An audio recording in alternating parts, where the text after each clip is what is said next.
Will you say hi to my sister Mary Brown, who's getting married on Saturday? Tony, not a problem. Ed, you're the last one on today. How are you, sir? I'm very well, thank you, Rick, and yourself. I'll get a black coffee.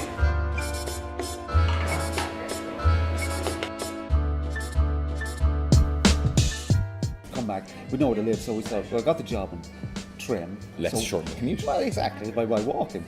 But I was a coffee head then. I loved coffee. There was nowhere decent in Trim.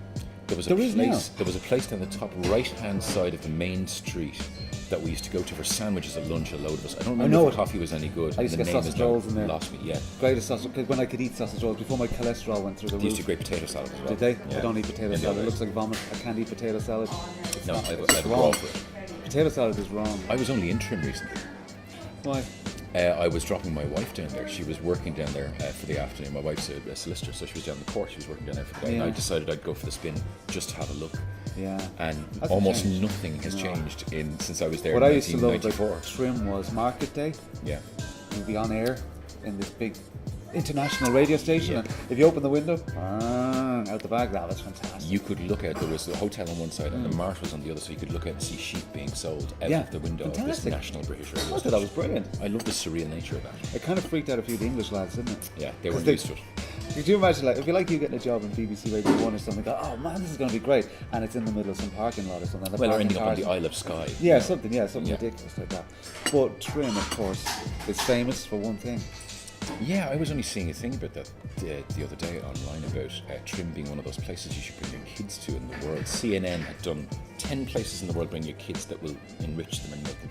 The Galapagos Islands, the Grand Canyon, London, a lot of them was, and Trim Castle, because they shot Braveheart. Braveheart was shot there. While I was there. You were there, see, It I was missed happening that down whole, the road. I missed the whole Braveheart shenanigans. I know if you go into Trim now and you go into some of the chip shops, they'll have pictures of the Braveheart set. When Mel came in looking for chips. Mel getting his cod and fresh fish and whatever to go. Yeah.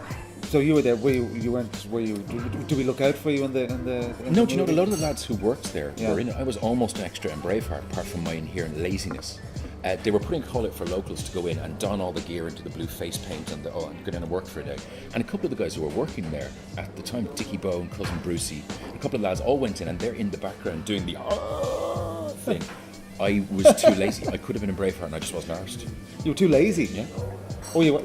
Yeah, I just couldn't be arsed. I wasn't in it. I didn't go down that day. Did they ask? Like, did they go into the radio station and say, No, they they just put out a call for people who lived in the town and for locals and we wanted to get to an open extra casting. So you call were lying in or something? I just, it's my natural position. You could have been in a Hollywood movie. Yeah. They could have gone, that guy. I'm not matched for that whole international fame. You know what would have done it for you? Your look of intense greed would have got you to the front of the line. You would have said he wants it more than my look of intense greed would have been lost in the looks of 10,000 other people all racing over it. Shouting William Wallace. Yeah. Not for me. Oh, that's all right though.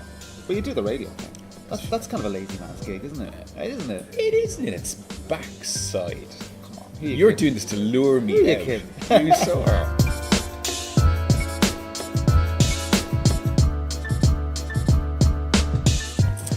I met my wife through friends. Oh. However long ago. I'm trying to think back now and give myself numbers. Well, you're 40 now, Rick. Because in May. I'm 40 now, but she's also. We only got married a year ago because I'm divorced. Yeah. And I'm married again. So we met 4 years ago. 5 years ago now. 2008, summer of 2008. Good golly, man. Through other people, through friends. That's all right, eh? Yeah. It's working out okay so far. Yeah. You get on still? 5 years? They said it wouldn't last. We've known each other for 5 years. We've been married for 1 in June. Well, we'll see how that pans out. Yeah. It's the greatest thing ever. I'm not going to get smushy on this. I'm not. Don't make me get smushy. Trying to get a tear out of you. I was in love with this. That's not going to happen. No, it's not. And she's a solicitor? She is. Wow, that's a proper job. That's a grown-up job. It's a real grown-up job. You married a grown-up. That she's very good at. Yeah, wow. Absolutely. Well, that's what they say. Most people in radio have to have a spouse that does something. So, if it all goes kaput, in reality. If it all goes kaput as well, Yeah. At least there's an income. Yeah, my mother's still asking me, when am I going to get a proper job? You can't rely on us. Yeah. No, that's the thing, isn't it? It's not going to work out. I was always told that if you're going to get marry someone who has a job. But my belief of our job and what it is we do for a living is I'm going to be fired tomorrow. Oh, of course. I treat every day as if it's the last day I'm going to do the job. Would you still like it? I mean, do you enjoy it every day? Yeah. Do you? No, I enjoy it now. Right. There were times in my life when I was doing this, and I've been doing this for 20 years at this stage Yeah. as an actual paying the bills job. Yeah. There were lots of times where I didn't enjoy it and I just was going in and phoning it in. Yeah, absolutely. But no, now at the moment and for the last number of years, it's great because I like the people I work with. I like the job I do. I like the fact that I've, a huge amount of freedom. I can go in every day and talk about whatever fancies me on the day. Can you? Yeah, That's cool. pretty much. Yeah, we've no constraints because nobody has any expectations on us. It's great. We're tucked over there. We're not a hard news show. We don't do all that. So there's no agenda. Yeah. And we don't have expectations. So it's we're that little filler thing between there and So there. I have this image of you in the We do studio now.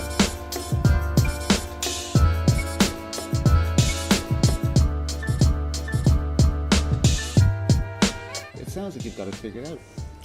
Would that At be the right? moment, yeah. I don't think I know this is a strange thing to say for somebody who does what we do, but I don't think I've ever been in a happier place. Oh, look at it this way. Ever. You've married the woman of your dreams. Absolutely. She's a responsible human being. She is. You've got a really good job in a good organisation. Yeah. You got your health. Yeah. You've got your kids. Yeah. You're a bastard. It's I all hate you. Thank you very much. Yeah. Do you know, and there's that thing about, particularly when you do what we do for a living and it's quite public, you're afraid to say things like, God, I'm really happy, everything's brilliant. Might jinx it. Because you don't want other people to look at you and go, that's I was whining about. Well, that's the Irish thing. Yeah. Isn't it? Nah, that's the Irish thing. No, it's just, It is. No, I know from North American attitudes. I love their attitudes, as in the positive attitude. Not even the think positive. Don't necessarily buy all that, but the whole good for you. I love that. I've just got the job of my dreams. Here, it's sort of. It depends on who you're. There's that quote: "I die a little more every time my friend succeeds." That's kind of an Irishism, There is a little of that, and you're also really conscious that because there are a lot of people around you who aren't doing, or not doing so well, but aren't as happy as you are. You kind of just put a little blanket over your own happiness, and you go, I'm happy with my life and my relationship, and everything's okay. But I'm just going to keep quiet about that. I remember watching the Late Late Show years ago. Colin Meaney was on. Was it Colin Meaney in Star Trek? In Star Trek, yes. In Next Generation. So he was based in Los No, Angeles. he was in Deep Space Nine. Whatever I one it lied. was. I don't know. This is important. I don't know. No, this is Sci-fi crucial. nerd. I don't know. So he's in Los Angeles, right? And he was in the Late Late Show studio, and he was talking, and he just dropped it in. It was Gay Byrne interviewing, and he said, blah, blah, blah. And he says, I flew over in Concorde yesterday, and then he stopped. This guy, and he had to justify it. He said, Irish guilt. The only reason I had to fly Concorde because I needed to be in London at blah, blah, blah, blah, blah. You couldn't just let it go. It's exactly the same attitude that whenever you look at anybody and say, God, that's really nice, that dress you're wearing, whatever, got it in pennies. Oh, got him pennies. It's exactly the same instinct within all of us. And it's a healthy instinct. What, talking ourselves down? Yeah. Do you think so? I have to do that. I wouldn't be able to be one of those people who'd be brash No, and there's showy and stuff. I can't. Yeah, there's the fine line between talking yourself down and being a blowhard. There's the middle ground. You don't want to be going, like your outfit. Yeah, I know, it's cost me 10 grand and you can't afford it.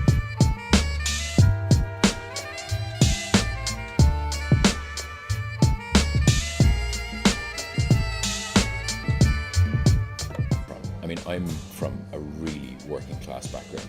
My mum actually grew up in a tenement. Actually grew up in a real, actual tenement before they knocked them down on Clonbrassil Street. Yeah. She was An one of the actual Her tenement. family was one of the last families that were pulled out of the tenements on Clonbrassil Street in the early 60s before they moved it for the widening of the road as you go down towards St Patrick's Cathedral. Okay.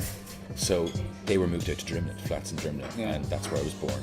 And I grew up in Crumlin. Yeah. And when you do all that, my dad was out of work for most of the 80s.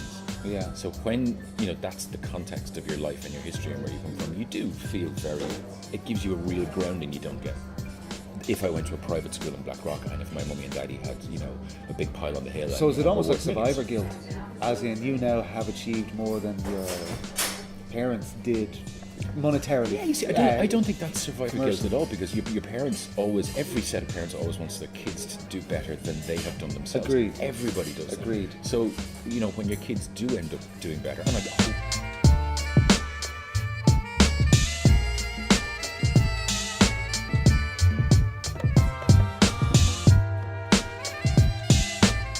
Not the accountant. You'd never be an accountant. I always want to be a writer, I just can't write. Have you tried writing? Yeah. What have you written? I've written poetry since I was a kid, since I was 16, but none of it's ever gone anywhere other than towards, close ones and loved ones. And what do they say about it? They quite like it. Did but they give you the smile? This is the thing, they like it, and Did they give you the nod? It's good. No, They give you that? I get the real, genuinely, that's brilliant, that's adoration. But they're close to you, and they're Yeah. usually your loved ones, and so you can't judge that. And I'm one of those guys who would be too concerned to put it out to reality and have everybody go nonsense. So I'm perfectly happy to keep it all locked Imagine up. you took. Imagine someone else took the risk for you and sent out your stuff. And the response was mind blowing. The world went, oh my god, the world stopped. That's better than winning the lotto. But what would you think of that? Would you then think to yourself, hang on, you'd have to reevaluate who you are then, wouldn't you? Maybe. And you know what? I've had a situation over the last maybe year or so where I've had people I know, a couple of people I know or have worked with who've gotten book deals, who aren't writers in and of themselves, but they work in our part of the world. They've gotten book deals and their books have gone out there. And you go, why wouldn't I just, have a crack at that? And I have a couple of people who've said to me, if you ever write anything, come back to me and I'll have a look at it and we'll see if there's anything. And it's just about getting You see, there are myself writers together. who would kill for that conversation. For Yeah. a publisher to say, give us a look at your work, so we'll have a look at it. But it's that inherent lack of self-belief one has in oneself that you're shite. Well, right.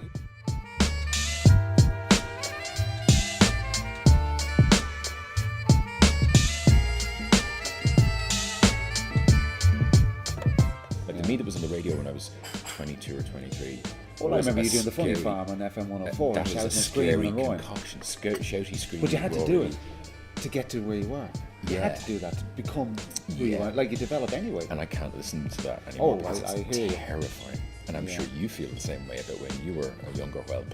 Yeah. If you hear back some of your own stuff, you go, Well, I still do. Bit Yeah, then. yeah.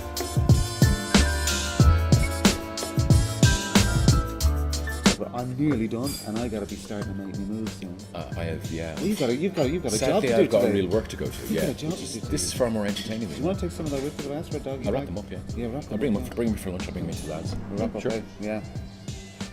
What time have you got to be out there? 12? Whenever you release me from my Well, let's go. I didn't say it was in a hurry. This is very pleasant. It's a nice spot here. It isn't I it? like Well, it. we'll do this again. I've never been here before. We do it No, again. I know, we'll do this again. I'll go up and pay. Okay, cool. Oh shit, that's what he Too says. late. No, I'll pay. Damn. No, you were the first person to say it. And that's cool.